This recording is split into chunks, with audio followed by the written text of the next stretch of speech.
कहानी की शुरुआत में हम जूलिया और ऑस्कर नाम के दो साइंटिस्टों को बर्फ से भरे हुए एक इलाके में कुछ एक्सपेरिमेंट करते हुए देखते हैं, जिसके लिए उन्हें बर्फीले पानी में बम डालकर कुछ धमाके करने पड़े। तभी उन्हें हेडक्वार्टर्स से कॉल आया। उन्हें चेतावनी दी गई कि उनकी लोकेशन पर बहुत ही खतरनाक तूफान आने वाला है, इसलिए जल्द से जल्द जूलिया और ऑस्कर को वहाँ से निकलना होगा। उनके नजदीक घूम रही एक रशियन सबमरीन ने कुछ अजीब और तेज आवाज महसूस की, जो उन्हें भी खास समझ नहीं आई। सबसे हैरानी की बात ये थी कि समुद्र की लहरें नीचे से ऊपर की तरफ उठ रही थी। जूलिया के स्कैनर्स अजीब तरीके से काम करने लगे और उनके कैंप के आसपास की बर्फ भी तेजी से टूटने लगी। जूलिया जाने से पहले अपने रिसर्च पेपर्स उठाना चाहती थी, मगर तूफान उनके बहुत ज्यादा करीब पहुंच चुका था, तो ऑस्कर उसे खींचता हुआ स्नो मोबिल तक ले गया। तभी सबमरीन के कैप्टन ने पता लगाया कि आवाज किसी जिंदा चीज की है और वो लोग तुरंत उससे बचने की कोशिश करने लगे। लेकिन अचानक सबमरीन से पानी के अंदर ही एक बहुत बड़ी चीज टकरा गई। ऊपर ऑस्कर और जूलिया बर्फ टूटने के कारण जल्दी से भागने की कोशिश कर रहे थे, लेकिन बदकिस्मती से आगे भी बर्फ टूटने लगी। उनकी स्नो मोबिल जो वहाँ से निकलने का एकमात्र सहारा थी, जलकर राख हो गई और पानी में डूब गई। जल्द ही धमाकों ने उनके कैंप को भी उजाड़ कर रख दिया और बचे हुए साइंटिस्ट धीरे धीरे डूबकर मरने लगे। उधर सबमरीन को भी लगातार नुकसान पहुंच रहा था और लोग बड़ी मुश्किल से अपनी सीट्स पर बैठे थे, क्योंकि सब कुछ जोर जोर से हिल रहा था। थोड़ी कोशिश करने के बाद वो फायर करने में कामयाब हो गए और उससे निकली रोशनी ने पानी में कुछ बड़े बड़े टेंटिकल्स दिखाए। तभी एक आदमी शीशे की स्क्रीन से टकराकर दूर जा गिरा और चोट की वजह से बेहोश हो गया। इससे पहले कि सबमरीन पूरी तरह डूब जाए, एक ऑफिसर ने इमरजेंसी मैसेज दबा दिया और रशियन नेवी के हेडक्वार्टर्स में सबमरीन के गायब होने की खबर पहुंच गई, क्योंकि उस सबमरीन में बहुत जरूरी हथियार थे। इसीलिए वो या तो उसे बचाने और अगर बचा नहीं सकते तो उड़ाने के लिए रेस्क्यू टीम भेजते हैं। इस मिशन को विक्टर लीड करेगा,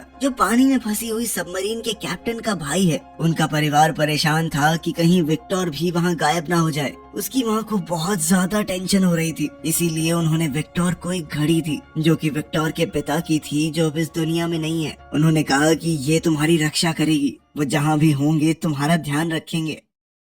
उस रात विक्टर डॉक्स पर पहुंचा तो उसे पता चला कि उसके पिता के पुराने दोस्त एडमिरल ओलशेंस्की भी मिशन पर जा रहे हैं। अब उसे चिंता होने लगी कि मिस्टर ओलशेंस्की इस काम के लिए कुछ ज्यादा ही बूढ़े नहीं हो चुके हैं। ये बुढ़ा मरेगा, नाम मेरा हो जाएगा। जैसे ही विक्टर सबमरीन में चढ़ा, तभी क्रू मेंबर्स कंप्लेन करने लगे कि उन्हें छुट्टी से जल्दी वापस बुला लिया गया। दूसरी ओर जूलिया और ऑस्कर उस बर्फीले तूफान में भटक रहे थे। फोन से सिग्नल पकड़ने की कोशिश में जूलिया का ध्यान भटक गया और वो एक गहरी खाई में गिरने ही वाली थी कि तभी ऑस्कर ने उसे ऐन वक्त पर पकड़ लिया। उसी वक्त जूलिया के फोन में एक ऑयल रिग का सिग्नल मिला और सिग्नल मिलते ही उसने कॉल मिला दी, लेकिन उस बर्फीले तूफान की वजह से बहुत ज्यादा शोर था और रिग के लोग उसकी बात नहीं समझ पाए। थोड़ी देर बाद सिग्नल चला गया और कॉल कट गई। ऑस्कर अब बहुत फ्रस्ट्रेट हो चुका था। उसने एक फ्लेयर गन आसमान की तरफ चलाई और थकान के मारे जमीन पर बैठ गया। अगली सुबह सबमरीन दूसरी सबमरीन के गायब होने वाली जगह पर पहुंची। बहुत तैयारी के बाद वो लोग पानी में उतरे। जहाज के क्रू ने नोटिस किया कि ओलशेंस्की विक्टर को एक प्राइवेट रूम में ले गया था, जहां कुछ सीनियर ऑफिसर्स मौजूद थे और उन्हें एक रिपोर्ट पढ़ने के लिए दी गई, जिसे पढ़कर सब लोग बहुत ज्यादा परेशान हो गए। जल्दी ही पुरानी सबमरीन के गायब होने को लेकर अफवाहें फैलने लगी। वहीं दूसरी तरफ जूलिया और ऑस्कर को एक बुई बर्फ में फंसा हुआ मिला। बुई दरअसल एक ऐसा डिवाइस है जो पानी में तैरते हुए आसपास के जहाजों को सिग्नल भेजता है। तब उनके मन में उम्मीद जाग गई कि कोई तो उन्हें ढूंढने जरूर आएगा। इसके बाद वो इधर उधर भटकना बंद करके वहीं रुक गए। जब सबमरीन को बुई का सिग्नल मिला तो दोनों तुरंत उसी दिशा में बढ़ने लगे। अचानक से बहुत सारी वेल्स सबमरीन के चारों तरफ मंडराने लगी, मगर क्रू मेंबर्स भी बिना उन्हें चोट पहुंचाए नीचे जाने की कोशिश करने लगे। एक वेल गलती से स्क्रू हेड से टकरा गई। तभी ओलशेंकी ने क्रू को सोनार चालू करने को कहा, जबकि विक्टर इस बात से सहमत नहीं था। जब सोनार को एक्टिवेट किया गया तो वेल्स थोड़ी दूर चली गई, लेकिन पलक झपकते ही वापस पास आ गई। क्रू को कुछ भी समझ नहीं आ रहा था कि आखिर ये क्या हो रहा है, पर तभी अचानक से सभी वेल मछलियाँ वहाँ से चली गई। पता चला कि उस एरिया में एक लो फ्रीक्वेंसी की आवाज आ रही है और अचानक ही समुद्र का निचला हिस्सा ऊपर उठ रहा है। तभी अचानक अंधेरे में एक बड़ा सा टेंटिकल हिलने लगा और सिर्फ अपने एक ही वार से उसने वेल को मार डाला। सबमरीन के क्रू को तो ये आवाज सुनाई नहीं दे रही थी। तभी उनका रेडार सिग्नल देने लगा कि एक बहुत बड़ा जीव उनकी सबमरीन से टकराने वाला है ओल्शेंस्की को लगा कि शायद किसी दुश्मन का जहाज आ रहा है, इसीलिए उसने क्रू मेंबर्स को फायर करने का ऑर्डर दिया। लेकिन विक्टर को ये ऑर्डर सही नहीं लगा, इसीलिए उसने क्रू को जल्दी से छुप जाने को कहा। सबमरीन बर्फ की दीवार में क्रैक के अंदर चली गई। जब भी सबमरीन बर्फ से टकराती तो हिलने लगती और रेडार की आवाज भी और तेज होती जा रही थी, जिससे हेडफोन्स लगाए हुए लोगों के कान दर्द करने लगते हैं। जैसे ही वो अजीब दुश्मन उनका पीछा करता है, क्रू को सबमरीन रोकनी पड़ी क्योंकि एक दीवार ने उनका रास्ता रोक लिया था। खुशी की बात ये थी कि उनका पीछा करने वाला वो अनजान दुश्मन तब तक जा चुका था। जब क्रू सबमरीन के डैमेज का अंदाजा लगा रही थी तो ओल्शेंस्की विक्टर को डांटता है कि उसने बिना सोचे समझे रिस्क लिया। अब उनके पास कोई ऑप्शन नहीं बचा, तो अब उन्हें सबमरीन को ठीक करने के लिए पानी के ऊपर आना होगा। वहीं जूलिया और ऑस्कर कुछ पत्थरों के पास चिपक कर गर्मी लेने की कोशिश कर रहे थे। अचानक बर्फ टूटने की आवाज सुनाई दी और सबमरीन पानी से बाहर निकल आई। सबमरीन में से लोग तुरंत बचे हुए लोगों को देखकर उनसे मिलने के लिए आए, ये पता होने के बावजूद भी कि ये लोग उस सबमरीन के तो नहीं हैं जिसके ऊपर हमला हुआ था। क्रू मेंबर्स ने उनकी बात ध्यान से सुनी। विक्टर ने बुई को चेक किया और फिर ओल्शेंस्की से बात करने गया। ओल्शेंस्की का कहना था कि इन दोनों को थोड़ा खाना देकर यहीं छोड़ दो, क्योंकि हो सकता है कि ये दूसरे देश के जासूस हों। लेकिन विक्टर ने उन पर थोड़ी दया करते हुए उन्हें सबमरीन में बैठा लिया। मरम्मत का काम पूरा होते ही सबमरीन फिर से पानी में चली गई और उन्होंने बुई के पास सर्च करना शुरू किया। मेडिकल चेकअप के बाद जूलिया और ऑस्कर को खाना दिया गया। फिर विक्टर ने उन्हें मैप दिखाकर उनके कैंप की लोकेशन पूछी और साथ ही ये भी पूछा कि क्या उन्होंने कुछ अजीब देखा है। जूलिया बताती है कि उन्होंने वहाँ बड़े बड़े धमाके देखे थे। विक्टर को लगा कि शायद यही उसके भाई की सबमरीन के डूबने की वजह है। सारा क्रू आगे की योजना के बारे में बात करने लगा,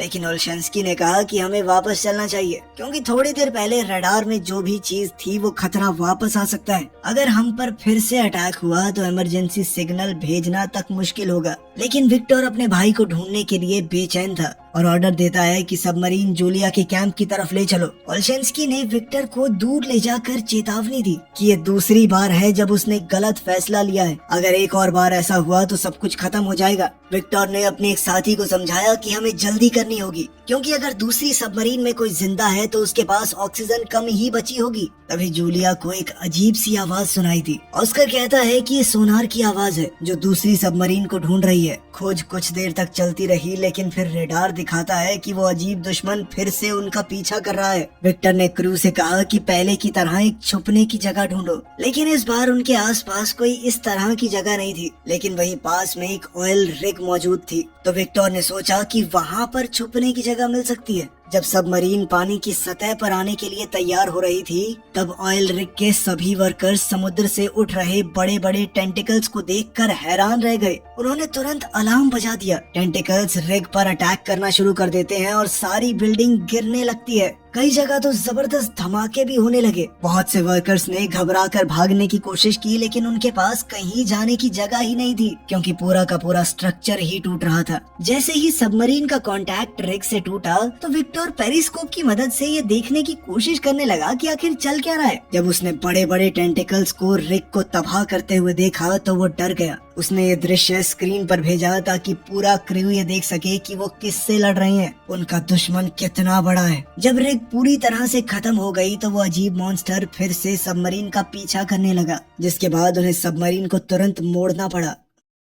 ओल्शेंस्की सोचने लगा कि विक्टर का क्रू को वो बड़ा सा मॉन्स्टर दिखाना उसकी तीसरी गलती थी और उसने सीधे तौर पर कहा कि अब से लीडरशिप मैं संभालूंगा। उसने जल्दी से कहा कि 2 टॉर्पीडो इसके ऊपर दाग दो और वो सीधा टारगेट को जाकर लगे। इस पर ओल्शेंस्की ने कहा कि ऐसे किया जाता है काम, लेकिन उसका चेहरा मरे हुए फूल की तरह मुरझा गया जब एक ऑफिसर कहता है कि दुश्मन अब भी जिंदा है और अब और गुस्से में आगे बढ़ रहा है और टॉर्पीडोज छोड़े जाते हैं। एक और धमाका होता है, मेन टारगेट को फिर से लगता है, लेकिन ये भी उस बड़े से मॉन्स्टर को मारने के लिए काफी नहीं था। मॉन्स्टर सबमरीन का पीछा करता रहता है और ओल्शेंस्की डर के मारे कुछ नहीं कर पाता। तब विक्टर ने फिर से कमान संभाली और क्रू से कहा कि जितना हो सके सबमरीन को तेज भगाओ। वो लोग उस मॉन्स्टर के ज्यादातर अटैक्स से बच गए, लेकिन एक टेंटिकल सबमरीन को लगा जिससे सबमरीन को थोड़ा नुकसान तो पहुंचा। वहाँ पर काम कर रहे लोगों को भी बहुत चोट आई। विक्टर का भी सर टकरा गया और उसे चक्कर आने लगे। कुछ कंप्यूटर्स में शॉर्ट सर्किट हो जाते हैं और एक कंप्यूटर तो एक आदमी के ऊपर गिर गया।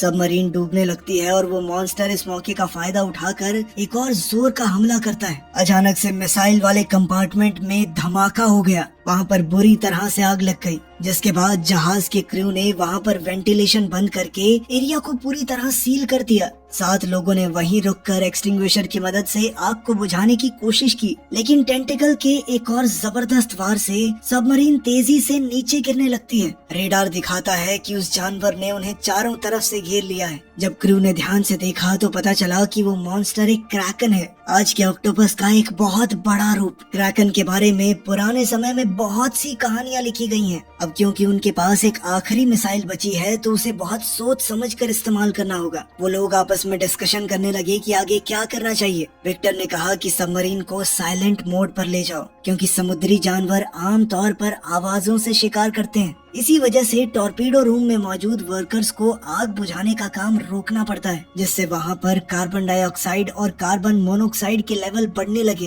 क्रैकन की आवाज कम्युनिकेशन ऑफिसर के कानों में बुरी तरह चुभ रही थी। टॉर्पीडो वाले कमरे में मौजूद लोग सोचने लगते हैं कि क्या हम ऐसे ही मर जाएंगे, लेकिन खुशकिस्मती से विक्टर का प्लान काम करने लगा और वो क्रैकन वहाँ से दूर चला गया। अब वो लोग दोबारा से अपने काम पर लग सकते हैं, लेकिन तब तक आग इतनी ज्यादा फैल चुकी थी कि थोड़े से एक्सटिंग्विशर से बुझाना पॉसिबल ही नहीं था। कुछ लोग आग से जलने लगे और तभी विक्टर ने सबको कहा कि कंपार्टमेंट खाली कर दो, जो चीज जल रही है जलने दो, बस अपनी जान बचाओ। कुछ ऑफिसर जब फायर एरिया से बाहर निकल रहे थे तो वो बुरी तरह से घायल हो गए, लेकिन बाकी के क्रू ने उन्हें दरवाजे के पार ले आने में उनकी मदद की। आखिरी सेकंड में दरवाजा बंद कर दिया गया ताकि आग बाकी हिस्सों तक न पहुंच सके। टॉर्पीडो कंपार्टमेंट का प्रेशर कंट्रोल करके आखिरकार आग बुझा दी जाती है। ये वहाँ पर लोगों के होते हुए नहीं किया जा सकता था। इसके बाद जो लोग अभी भी ठीक थे उन्हें रिपेयर का काम दे दिया गया और जो लोग घायल थे उन्हें इन्फर्मरी या उनके कमरों में भेज दिया गया। ऑस्कर और जूलिया ने उनकी चोटों का इलाज करने में मदद की,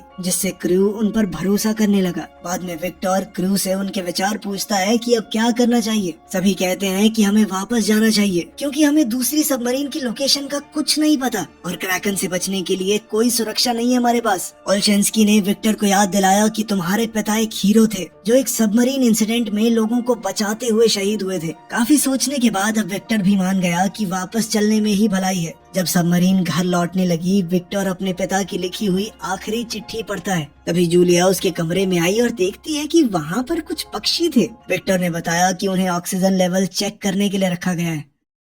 जूलिया ने उससे एक मैप मांगा और सभी लोकेशंस दिखाई जहां पर उन्होंने क्रैकन को देखा है और अपने कैंप की भी लोकेशन बताई। वो कहती है कि पुरानी कहानियों के हिसाब से इस जानवर ने पहले भी कई जहाजों पर हमला किया है, लेकिन फिर अचानक ही वो गायब हो गया। इसीलिए कई साइंटिस्ट मानते थे कि क्रैकन किसी गहरी नींद में चला गया है। जूलिया ने बताया कि हमने जिन धमाकों का इस्तेमाल किया था शायद वो क्रैकन के छुपे हुए घर पर लगा दिए, इसी वजह से शायद वो जाग गया है। अगर सबको जिंदा रहना है तो उन्हें सोनार बंद करना होगा, वरना वो उनके पीछे दोबारा आ जाएगा। क्योंकि जूलिया क्रैकन के बारे में इतने अच्छे से जानती है तो विक्टर ने उससे पूछा कि तुम्हें कोई आइडिया है मेरे भाई की सबमरीन कहाँ हो सकती है। जूलिया ने समझाया कि ऑक्टोपस अपने शिकार को खींचकर अपने घर में ले जाते हैं और वो जगह उनके कैंप के आसपास ही होनी चाहिए। तभी उनकी बातचीत एक ऑफिसर के आने से रुक गई। ऑफिसर ने कहा कि हमें एक क्लू मिला है। वो साइलेंट मोड के समय की रिकॉर्डिंग सुनाता है, जिसमें सबको सुनाई देता है कि कोई किसी मेटल पर बार बार ठक ठक कर रहा है। वो सिग्नल को ट्रैक करते हैं और ये कंफर्म होता है कि ये जूलिया के कैंप के पास से आ रहा है। इसका मतलब साफ था कि दूसरी सबमरीन में अभी भी कुछ लोग जिंदा हैं। विक्टर ने सबको बुलाया और कहा कि देखो, हमारे फौजी उस सबमरीन में बंद हैं, जिंदगी और मौत के बीच जूझ रहे हैं वो। अगर उन्हें हम नहीं बचाएंगे तो कौन बचाएगा? ये मत सोचना कि मैं सिर्फ अपने भाई के लिए वहाँ जाना चाहता हूँ। अगर तुम में से कोई भी वहाँ होता तो मैं एक आदमी के लिए भी यही करता। जिसके बाद उसने अपने साथियों को सीधे ऑर्डर दिया कि सबमरीन को जूलिया के कैंप की तरफ ले चलो। अचानक मशीन और दीवारों में से नट बोल्ट्स निकलने लगे, ग्लास और लाइट्स टूट गई। इसका मतलब था कि सबमरीन ज्यादा गहरे पानी में चली गई है, जिस वजह से वो लोग सबमरीन को थोड़ा ऊपर लेकर गए। तब एक ऑफिसर ने नोटिस किया कि हम तो कुछ अलग ही जगह पर आ चुके हैं। विक्टर ने कहा कि हमें एक मिनी सबमरीन भेजनी चाहिए इस जगह को अच्छे से देखने के लिए, क्योंकि मिनी सबमरीन का पायलट पिछले अटैक में इंजर्ड हो गया था। तो विक्टर ने कहा कि मैं खुद जाऊंगा और तब तक ओल्शेंस्की कमांड में रहेंगे। मिनी सबमरीन विक्टर और 2 ऑफिसर्स के साथ निकलती है। जैसे जैसे वो गहरे पानी में जा रहे थे, प्रेशर की वजह से उन्हें सबमरीन के मेटल से आवाजें सुनाई देने लगी, क्योंकि इतनी गहराई में वो पहली बार जा रहे थे। प्रेशर जल्दी ही उस सबमरीन के ऊपर असर डालने लगा, इसीलिए अगर उन्हें जल्दी जल्दी कुछ नहीं मिलता तो उन्हें वापस जाना पड़ेगा। तभी उन्हें कहीं से आवाज सुनाई दी। जब वो उस दिशा में गए तो पता चला कि वहाँ हजारों डूबे हुए जहाज थे। इसका मतलब है कि जूलिया की थ्योरी और कहानियाँ एकदम सच हैं। आखिरकार उन्हें दूसरी सबमरीन मिल गई और वो उसके डैमेज को चेक करते हैं। खुशी की बात ये थी कि उसका आगे का हिस्सा अभी भी ठीक है। इसका मतलब है कि कुछ लोग वहाँ छुपे हो सकते हैं। उन्होंने इस मिनी सबमरीन को पुरानी सबमरीन से जोड़ने की कोशिश की, लेकिन इतने प्रेशर में ये कर पाना बहुत मुश्किल था। आखिरकार काफी कोशिशों के बाद उन्होंने कनेक्शन बना ही लिया। विक्टर ने डाइविंग सूट पहना और कनेक्शन की मदद से दूसरी सबमरीन में चला गया। हैच खोलने से पहले उसने नॉक किया और अंदर जाकर वो बहुत खुश हुआ, क्योंकि क्रू अभी भी जिंदा था, उसका भाई अलेक्जेंडर भी। उन्होंने ये खबर मेन सबमरीन को भेजी और वहाँ पर सभी लोग खुशी से जश्न मनाने लगे। अलेक्जेंडर समझ रहा था कि उन्होंने सबमरीन को साइलेंट मोड पर रखा होगा ताकि क्रैकन का ध्यान न जाए, और उसने बीच बीच में ही सिग्नल भेजा। विक्टर ने जितने ज्यादा लोग फिट हो सकते थे उतने मिनी सबमरीन में भेजे, लेकिन सबको बचाने के लिए 2 बारी लगेंगी। विक्टर ने फैसला लिया कि वो अपने भाई के साथ यहीं रुकेगा और एक मैकेनिक को आखिरी पायलट के साथ भेजा गया। उन्होंने सबमरीन के अगले हिस्से पर एक ट्रैकर लगा दिया ताकि उनकी लोकेशन खो न जाए, लेकिन फिर उन्हें याद आया कि क्रैकन भी तो इस सिग्नल को पकड़ सकता है, जिसके बाद उसे बंद कर दिया गया। जब मिनी सबमरीन ने वहाँ से टेक ऑफ किया तो पूरी सबमरीन एक बार के लिए हिल गई, लेकिन नीचे नहीं गिरे। जल्द ही वो लोग मेन सबमरीन तक पहुँच गए और बचाए गए लोगों का इलाज शुरू हो गया। सबमरीन को चला रहा पायलट दूसरी ट्रिप करने लायक नहीं था, तो जूलिया ने ऑस्कर को मदद करने को कहा। ऑस्कर पहले सबमरीन में काम कर चुका था तो वो मान भी गया। जब मिनी सबमरीन वहाँ से निकली तब ओल्शेंस्की ने रेडार में देखा कि क्रैकन फिर से हिलना शुरू हो चुका है। दूसरी तरफ विक्टर और अलेक्जेंडर उन खतरनाक हथियारों को ढूंढने जाते हैं जो उनके सीनियर्स ने मांगे थे। उन्होंने डिस्ट्रॉयड एरिया में जाके तिजोरी से कोड निकाले, लेकिन जब उन्होंने कंप्यूटर में कोड डालने की कोशिश की तो सिस्टम ने काम नहीं किया। लेकिन विक्टर हार मानने को तैयार नहीं था और काफी सारे बटन दबाने के बाद कंप्यूटर ऑन हो गया। उन्होंने देखा कि हथियार अभी भी काम कर रहे हैं। उस हथियार में से निकलने वाले सिग्नल को मिनी सबमरीन ने पकड़ लिया और उस सिग्नल का पीछा करते हुए वहां पहुंच गए। लेकिन मेन सबमरीन में सब लोग डर चुके थे, क्योंकि क्रैकन उनके बहुत करीब आ चुका था। क्रू ने जल्दी से सबमरीन को समुद्र के निचले हिस्से में लैंड कर दिया और साइलेंट मोड में चले गए। क्रैकन ने एक बड़ा पत्थर सबमरीन पर फेंका, जिस वजह से सबमरीन को चोट लगी और पानी एक कंपार्टमेंट में घुसना शुरू हो गया और क्रू इस डाउट में पड़ गया कि वो साइलेंट मोड कितनी देर तक रख पाएंगे। जल्द ही मिनी सबमरीन विक्टर की लोकेशन तक पहुंच गई और जब डॉकिंग हो रही थी तब गलती से ट्रैकर ऑन हो गया। क्रैकन मेन सबमरीन पर अटैक करने ही वाला था, लेकिन ट्रैकर का सिग्नल पाते ही वो अपनी गुफा की तरफ बढ़ा। ओल्शेंस्की ने क्रू को ऑर्डर दिया कि जल्दी से इस मौके का फायदा उठाकर ऊपर चलो। इसी दौरान विक्टर पाइप के थ्रू हथियारों वाले कमरे तक पहुंचने की कोशिश कर रहा था, जो क्रैकन के हमले की वजह से ब्लॉक हो गया था। अलेक्जेंडर ने मिनी सबमरीन के डॉक की आवाज सुनी और अपने क्रू को जाने के लिए कहा, जबकि वो अपने भाई का इंतजार करने लगा। आखिरकार विक्टर हथियारों वाले कमरे में पहुंच गया और उसने मिसाइलों के अंदर कोड डालना शुरू कर दिया, जबकि अलेक्जेंडर कंप्यूटर में कोड डाल रहा था। हथियार लोड होने में थोड़ा टाइम लग रहा था। इसी बीच क्रैकन ने उन्हें ढूंढ लिया। सभी लोग उसके हमले के लिए मानसिक तौर पर तैयार थे। जब उसके टेंटिकल्स सबमरीन के चारों तरफ घूम रहे थे, दोनों भाई आपस में बात करते हैं और अपनी पुरानी लड़ाइयों के लिए एक दूसरे से माफी मांगते हैं। क्रैकन ने एक झटके में सबमरीन का आधा हिस्सा तोड़ दिया, लेकिन वो हिस्सा तो पहले ही खाली था। क्रैकन अब दोबारा अटैक करने ही वाला था। दोनों भाइयों ने एक साथ बटन दबा दिया ताकि हथियार फायर हो सके। अब पानी सबमरीन में घुसने लगा तो विक्टर जल्दी से पाइप के थ्रू वापस अलेक्जेंडर के पास गया। वो हथियार जल्द ही खुद ब खुद फटने वाले थे, तो दोनों भाई तेजी से निकलने की कोशिश करते हैं। सबमरीन अब डूब रही थी और जोरदार लहरों की वजह से कॉरिडोर में पानी आ रहा था, जिस वजह से दोनों भाई अलग हो गए। विक्टर ने अलेक्जेंडर को ढूंढते हुए उसका हाथ पानी से बाहर निकलते हुए देखा। विक्टर ने तुरंत उसका हाथ पकड़ा और अपने पास खींचने लगा, जब तक अलेक्जेंडर सही सलामत उसके पास नहीं आ गया। दोनों भाई सीढ़ियां चढ़कर मिनी सबमरीन में घुस गए और दरवाजा बंद कर लिया ताकि पानी अंदर न आ सके। अब सिर्फ 2 मिनट बचे हैं धमाके के लिए, लेकिन मिनी सबमरीन लॉन्च नहीं कर पा रही थी। जब वो लोग मेन सबमरीन के साथ जुड़े जुड़े नीचे गिरने लगे तो विक्टर को इमरजेंसी लीवर याद आया। उसे खींचते ही मिनी सबमरीन आखिरकार डिस्कनेक्ट हो गई। फिर वो तेजी से निकलते हैं और हथियारों के फटते ही जो शॉक वेव निकली, उन्होंने मिनी सबमरीन को समुद्र में घुमा दिया। ऊपर मेन सबमरीन में सब लोग बस उनके सही सलामत ऊपर आने का इंतजार कर रहे थे। कुछ देर बाद सब लोगों के हौसले टूट ही रहे थे कि तभी पानी में कुछ बबल्स दिखने लगे। वो मिनी सबमरीन ही थी जो आखिरकार ऊपर आ चुकी थी। आखिरकार वो सभी लोग बच गए और दोनों भाई एक साथ अपनी माँ से मिले। ये थी आज की कहानी। अगर पसंद आए हो तो लाइक करें, सब्सक्राइब करें और सिने प्रो इनसाइट के साथ हर कहानी का असली राज जानें।